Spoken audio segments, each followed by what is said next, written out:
Today, I want to do something that I've never done with you before, and that's share every form of passive income I have and tell you how much I'm making from each. This isn't to gloat or show off in any way because I think I'm still a long way from where I want to be. But I thought this could be really interesting to show you where I'm at and discuss my plans going forward for building more streams of revenue, and then in a year's time we can check it out and see where I'm at. I do want to give a quick disclaimer about passive income because let's be honest, it's not like these income streams come out of thin air. Passive income isn't something that grows on trees. You need to put the work in now so you're able to make more money later. Being able to earn income while you're out for the weekend or on holiday, getting those notifications is honestly really addicting. Now I'm going to break these down into 3 distinct areas: my business, YouTube, and investing, because I do have different types of passive income that fall under each of these. So first up, my web design business. When I started doing web design, honestly, it was a struggle. I had to find project to project to project. Imagine how hard it is to guarantee that each and every month. It was only when I realized there was a recurring revenue model that I was able to generate more income. And I did this in 4 main ways. The first was website hosting. So when I build a website, the client needs to pay to keep it online. I rent out a server, split it between my clients, and then mark up the price. This doesn't require a lot of effort from me,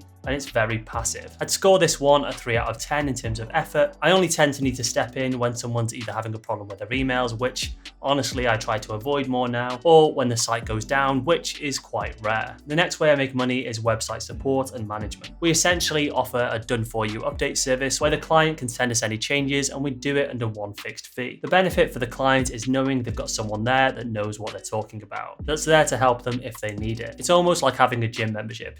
You may use it a ton one month and then another month not too much. My worry with this is that some clients would overuse it, but honestly I've never really had many issues. Again, this is relatively low effort, maybe a 4 out of 10. I would say now I can do the updates in probably under half a day a week. Of course, some weeks it'll take more effort, but for the most part it's fairly straightforward. The other thing I offer clients help with is SEO, or search engine optimization. That's just making sure that their website ranks on the search engines and keeping them up to date with any trends. You can be super proactive with this and run it as a full-time business, but I just tend to do the basics just to make sure that they're ranking. This is an area that I may expand in the future, but I'm more focused on passive methods. The way I've set it up is quite low effort. I just keep an eye on things, send them a report, and make sure the site is fast and optimized. This one is probably around a 5 out of 10. I also make a tiny amount for registering domain names for clients. That's the website address, i.e. chrispalmerhairdressing.co.uk, which I might make a few pound on, nothing major. I tend to encourage clients to register their own names now instead of me, as I feel like they should be the ones to own it and not me. So in total, between all of these, I'm currently making around 5,000 to 6,000 per month. I could definitely focus on increasing this quite easily, but to be honest, for the time being, I'm more interested in YouTube and helping people learn to invest. I do hopefully this year want to launch my web design course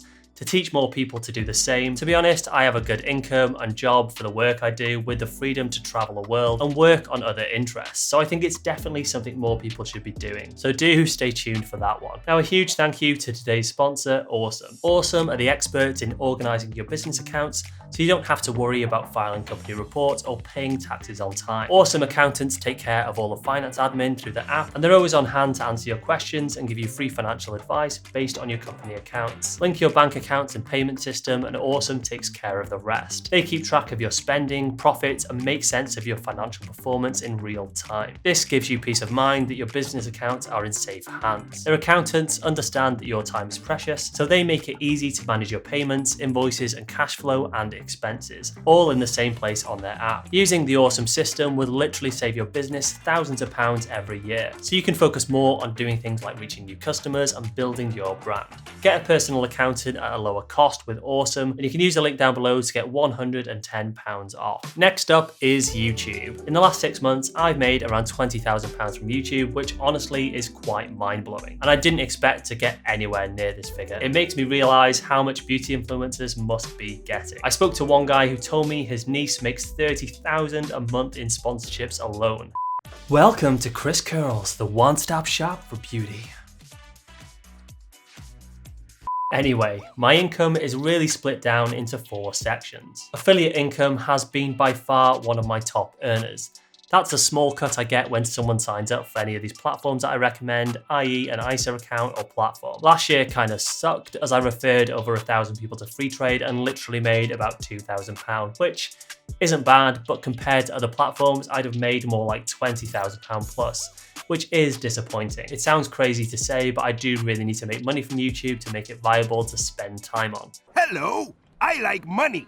What inspired you to use affiliate links on your videos? Money! Disclaimer, Chris does not recommend anything he doesn't think is good or hasn't used himself. To say that he only uses affiliate links for money is reductive and for humor purposes only so that Chris, a silly editor, can make a silly joke from a silly cartoon. In reality, there is very little that Chris and Mr. Krabs have in common. And invest in things like equipment. This new microphone I'm using on this video, for example, cost me $1,100. So do let me know how it sounds. I hope it sounds better. I also want to reinvest in some more gear like cameras, lighting, and I've also been able to hire an editor, so shout out to PJ. Hello, I like money.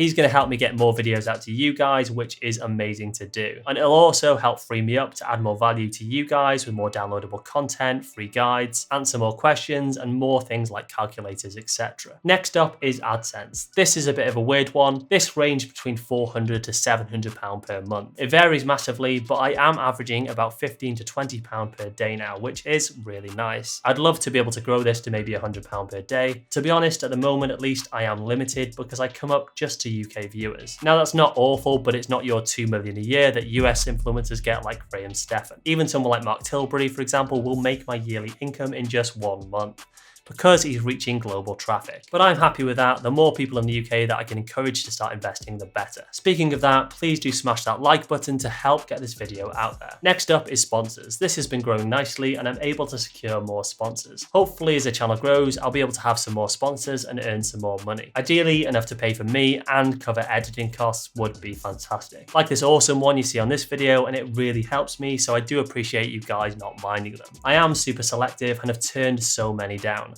which sounds crazy to be turning down so much money, but it's important to stay reputable. Last of all, I've got my Patreon, which I'm still trying to get off the ground and grow. I hope to add more value in there soon, more calculators, tools, and my live portfolio, which will hopefully encourage more signups. We've got the Discord group going now where we all help each other out and I can answer questions quicker, which is fantastic. I do get a bit bombarded, so I apologize if I've not had the time to reply to you. Do consider checking that out if you need any help, as it's super cheap at the moment. In total, between all of these, I've been able to average between £1,000 and £3,000 per month, depending on how successful it's been. I'm hoping that this will only continue to grow in the future. On to my investments. Now, investments are probably one of the more passive forms of income, given you have to actually have the money in the first place to make them. This is really broken down into a few things. First is crypto staking. I don't do a huge amount just yet, which I'll explain. I have some money in a platform called Kraken, which has made me literally peanuts, which is not really even worth mentioning. I have about £300 in there and 1,100 in crypto.com.